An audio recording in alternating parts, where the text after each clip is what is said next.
अस्सलाम वालेकुम। मैं हूँ मोहम्मद आसिफ और आप देख रहे हैं मेरा यूट्यूब चैनल। नाज़रीन कराम, तमाम नाज़रीन को खुशामदीद कहते हैं। आज हम बात करेंगे इसराइल और हमास के दरमियान जंग बंदी पर। इसराइल और हमास के दरमियान जंग बंदी पर कतर से ये खबर आ रही है और कतर के वज़ीर आज़म अब्दुर्रहमान सानी मोहम्मद बिन अब्दुर्रहमान सानी इस बात की तस्दीक कर रहे हैं कि दोनों के दरमियान, इसराइल और हमास के दरमियान मुआहदा तय पा चुका है और इस पर 19 जनवरी आने वाले इतवार तक अमल दरामद शुरू हो जाएगा। ये एक अच्छी खबर है। 15 माह से जारी जंग है जो कि फ़लस्तीनियों पर ताबड़तोड़ इसराइली हमले थे और इस हमलों को कोई हल ना निकलने के बावजूद हमास ने अपनी जो है जंगजू मुहिम जारी रखी और हमास ने अपनी इसराइल के साथ जंग को जारी रखा। अब इस मुआहदे को कतर, अमेरिका और मिस्र ने तकमील पाया है और इस पर अमल दरामद के लिए अमेरिका और कतर सालसान है।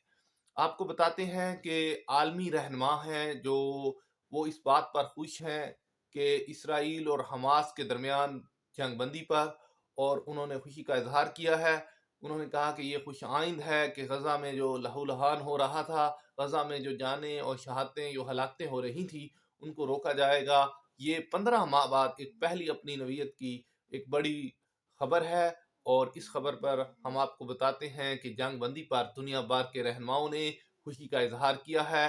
कतरी हुकूमत ने तस्दीक कर दी है इस मुआहदे पर और कतरी हुकूमत का यह भी कहना है कि मुख्तलिफ मराहिल में इस पर अमल किया जाएगा। कतरी वजीर आजम हैं मोहम्मद बिन अब्दुर्रहमान अल सानी के मुताबिक ये एक आर्जी फायरबंदी है और जिसमें इब्तदाई तौर पर 42 दिनों के लिए अमल दरामद किया जाएगा। उन्होंने मजीद इस पर बात की है। उस माहदे में उन्होंने कहा है कि 19 जनवरी से फ़रीक़ैन अमल दरामद करना शुरू करेंगे। गजा में जारी लड़ाई को 15 माह से ज़्यादा हो चुके हैं और ये गुज़श्ता एक बरस के दौरान ये अपनी नवीयत की पहली जंग बंदी है। अलसानी के बकौल हम जंग बंदी पर अमल दरामद शुरू होने तक तहम्मुल का मुजाहरा किए जाने की दरख्वास्त करते हैं। इस मुआहदे से मुश्किलात के शिकार फ़लस्तीनी अवाम के लिए एक उम्मीद भी पैदा की गई है। अमेरिका, मिस्र, कतर कई महीनों से इसराइल को फायरबंदी पर और हमास को यरगमालियों को रहा करने पर रजामंद करने की कोशिश कर रहे थे। ताहम ये मुज़ाकरात गुज़श्ता कई महीनों के दौरान मुतअद्दिद मरतबा तअत्तुल का शिकार भी होते रहे हैं। अमेरिकी सदर जो बाइडन ने कहा है कि इस मुआहदे तक पहुंचना इतना आसान नहीं था। उन्होंने कहा कि इस मुआहदे पर 3 मराहल में अमल किया जाएगा। उनके बकौल पहले मरले में इंसानी हमदर्दी की बुनियाद पर अमदाद को मुमकिन बनाया जाएगा, साथ ही यरगमालियों और कैदियों की रहाई भी मुमकिन हो सकेगी। दूसरे मरले में मुस्तकिल जंग बंदी के लिए मुज़ाकरात होंगे। तीसरे मरले में जिंदा बच जाने वाले यरगमाली रहा किए जाएंगे और जंग से तबाह हाल गजा पट्टी के इलाके में तामीर नौ का काम किया जाएगा।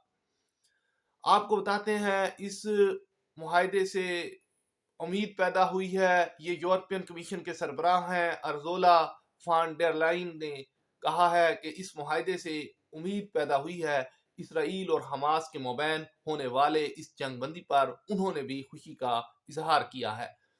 उन्होंने कहा है कि इस जंग बंदी से एक ऐसे खित्ते के लिए उम्मीद पैदा हुई है जिसमें रहने वाले एक तवील अरसे से मुश्किलात का शिकार हैं।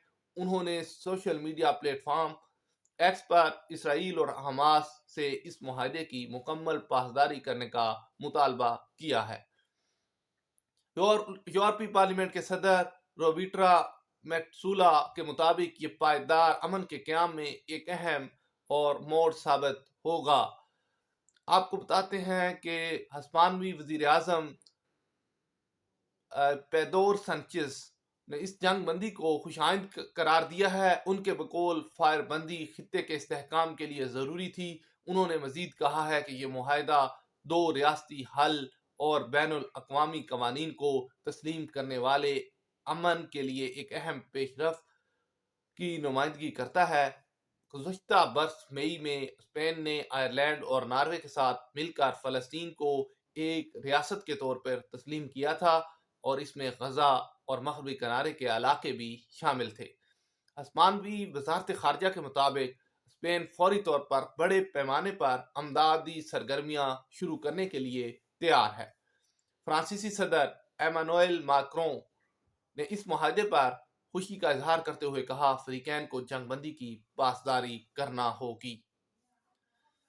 इसी दौरान एक बयान आता है नेतन्याहू का कि अभी तमाम मामला तय नहीं हुए। इसराइली वजीर आजम बेंजामिन नेतन्याहू के दफ्तर से जारी होने वाले एक बयान में खबरदार किया गया है कि अब भी कुछ मामला तय नहीं हो सके हैं। ताहम बयान में इस उम्मीद का इजहार किया गया है कि मजीद तफसीलात जल्द तय हो जाएंगी। इसराइली सदर आइजक हेरज़ोग के मुताबिक शरकमालियों को वापस लाने के लिए ये दुरुस्त कदम है। शिद्दत पसंद तंजीम हमास के नायब सरबराह खलीलुल हैया ने इसे अपने लिए एक बड़ी कामयाबी करार दिया है। उन्होंने इसे एक तारीखी मौका भी करार दिया है। उनके बकौल हमारे लोगों ने कब्जे करने के एलानिए और पोशीदा मकासद को नाकाम बना दिया है। आज हमने साबित कर दिया है कि कब्जा हमें और हमारे लोगों की जानिब से की जाने वाली मुज़ाहमत को कभी शिकस्त नहीं दे सकता। 7 अक्टूबर 2023 को जनूबी इसराइल में हमास के एक दहशतगर्दाना हमले में 1200 से ज़ायद इसराइली शहरी हलाक हो गए थे, जबकि अक्सरियत पसंद के करीब 250 इसराइली शहरियों को यरगमाल बनाकर अपने साथ गजा ले गए थे, और जिसके बाद इसराइल ने गजा में हमास के खिलाफ बड़ी फजाई और ज़मीनी अस्करी कार्रवाइयों का आगाज किया था। गजा में हमास की निगरानी में काम करने वाले वजारत सेहत का दावा है इसराइली फौजी कार्रवाइयों में अब तक 46,500 से जायद फलस्तीनी शहीद हो चुके हैं और अभी तक फलस्तीन में हालात इंतहाई कशीदा हैं। इसके बावजूद, मुआहदा होने के बावजूद, इसराइल अभी भी कुछ इलाकों में बमबारी कर रहा है और फलस्तीन में हस्पताल, बड़े बड़े हस्पतालों को निशाना बनाकर वहाँ पर इंसानी मुश्किलात में मजीद इजाफा कर दिया है। फलस्तीन में इसराइली कार्रवाइयों में इस वक्त तक 66,000 से ज़ायद लोग शहादत नोश कर चुके हैं और इसके अलावा बहुत से 2 लाख 2.5 लाख के करीब लोग जख्मी हैं, और उन जख्मियों की जो अमदाद कर रहे थे, जो बड़े हस्पताल थे, कमाल अदवान हस्पताल, उनके जो मुलाजमीन थे उनको भी इसराइल अपने साथ बांध कर ले गया था। और इस वक्त जो है गजा में फ़लस्तीनी अमदाद की इंतहाई ज़रूरत है, फ़लस्तीनियों की अमदाद की इंतहाई ज़रूरत है, जिसकी फौरी तौर पर अमेरिका ने भी कहा है कि वो वहाँ पर माली अमदाद तावन करेंगे, तामीर नो भी करेंगे। इसके साथ ही स्पेन ने कहा है कि वो फौरी तौर पर वहाँ पर अमदादी कार्रवाई शुरू करना चाहते हैं, लेकिन अभी तक 19 जनवरी से ये सारा कुछ अमल दरामद शुरू होगा जंगबंदी का। अभी कुछ दिन बाकी हैं, देखते हैं कि आने वाले हालात में क्या होता है।